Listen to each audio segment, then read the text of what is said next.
Good morning and welcome to AusCham Thailand's Business Luncheon.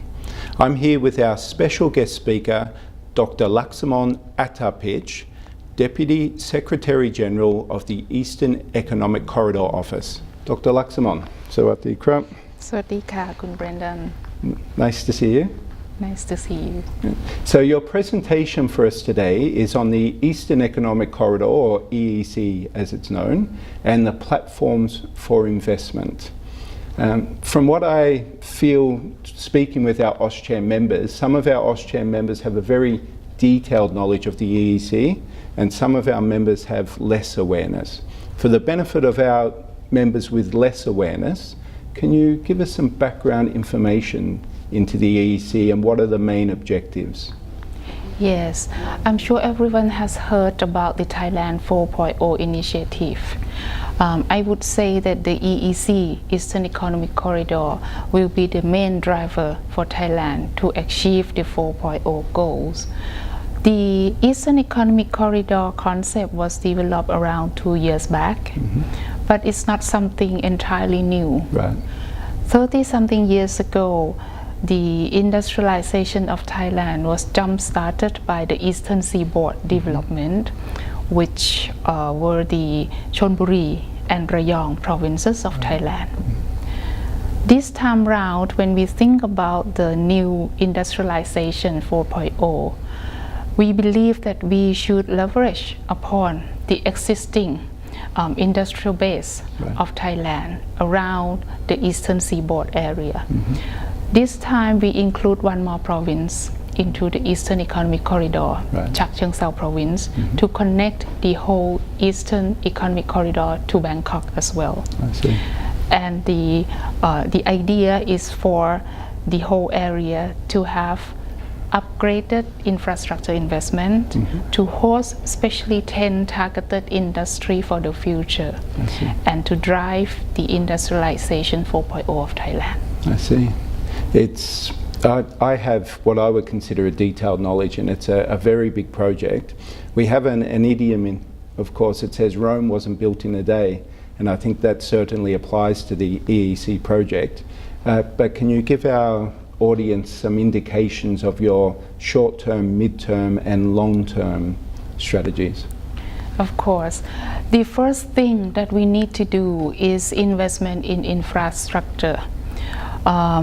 What we are doing now is to develop land, sea and air transportation mode for the whole area. There'll be highways upgrading, there'll be double track railway upgrading, but more importantly, there are 5 flagship infrastructure projects in the EEC which will be available for public-private partnership investment. All the terms of reference for the investment will be available in this year. So this is the immediate term. The 5 projects are the high-speed rail linking 3 airports, the Attapich Airport, new international airport, the upgrading of the 2 deep sea ports, and the last one will be the MRO, the Maintenance, Repair and Overhaul Center. I see. So these 5 projects will be available for bidding this year. This is immediate term.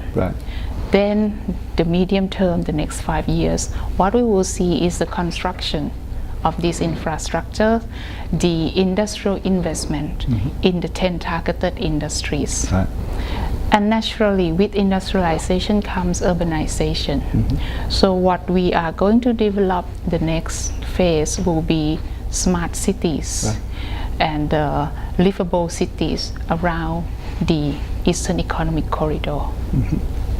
Very interesting. Now, we also read earlier this year, I believe in May, about the EEC Act, as it's known. Can you give us some insights into the EEC Act and the special benefits for investment there?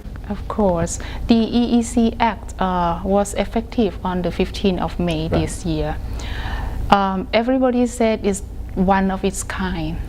It's new way of doing business, really.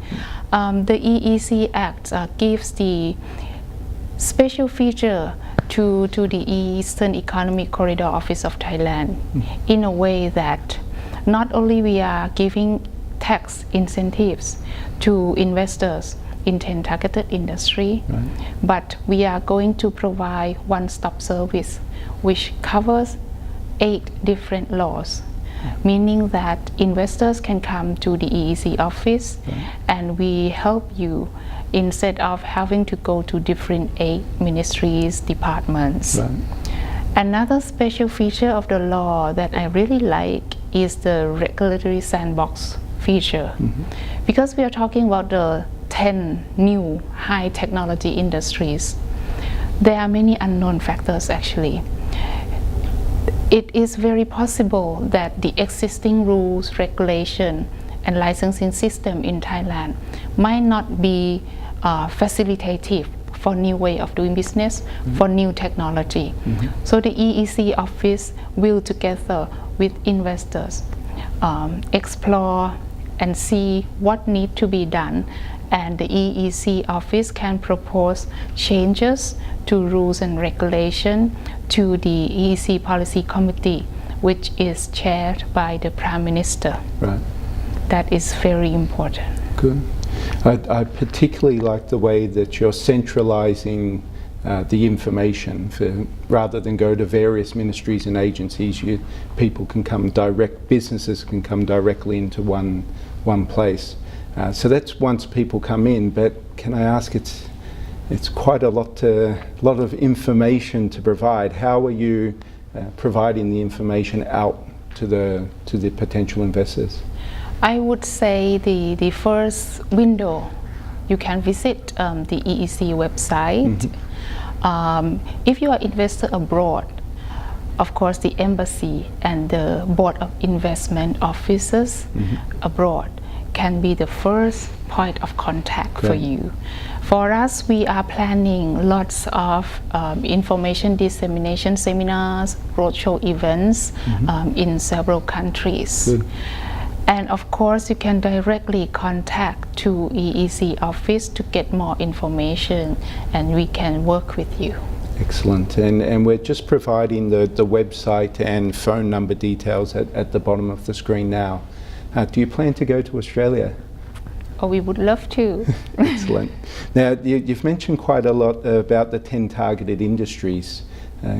Before we finish, can you give us some details about those 10 industries? Yes, I think the best way to think about the 10 targeted industries would be to divide into 2 groups. The first 5 are what we are good at. For example, automotive industries, agriculture industry, electronics, and tourism. So we would like to upgrade what we are good at. Automotive for the future. We would like to have the smart electronics connecting IoT with electronics. For agriculture sector, we would like to develop bioeconomy. Then we would like to also develop food for the future. And tourism, we would like to develop niche tourism, for example, wellness. So for the second 5 industries, I would say they are the inevitable, disruptive technologies in the world today, such as the digital economy, such as the automation and robotics. And then today's we talk about bioenergy, biochemical.